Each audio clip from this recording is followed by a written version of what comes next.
امام علیہ السلام سے کچھ سوالات کیے اور کہا کہ مولا مجھے یہ بات بیان فرمائیے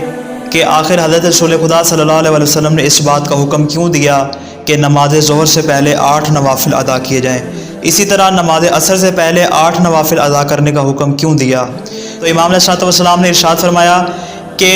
نماز ظہر سے پہلے 8 نوافل اس لیے رکھے گئے ہیں تاکہ اگر کسی انسان کے اوپر فقط 4 رکعت ہی واجب ہوں گی تو وہ ان 4 رکعت کو اہمیت نہیں دے گا، اس لیے کہ لوگوں میں عام طور پر یہ بات ہے کہ جب ان کو پتہ ہے کہ ہم نے فقط 4 رکعت ہی پڑھنی ہے تو وہ 4 رکعت کو زیادہ اہمیت نہیں دیں گے اور وہ نماز کو خفیف سمجھیں گے۔ تو جب 4 رکعت سے پہلے جب ان کے لیے حکم ہوگا کہ اس سے پہلے 8 رکعت انجام دیں تو اس کے لیے وہ زیادہ اہتمام کریں گے، اور جب وہ 8 رکعت کو انجام دیں گے تو نماز ظہر کی اہمیت کو وہ سمجھ لیں گے۔ یہی معاملہ نماز عصر کے ساتھ ہے کہ نماز عصر سے پہلے جب وہ 8 نوافل ادا کریں گے تو نماز عصر کی اہمیت کو جان لیں گے۔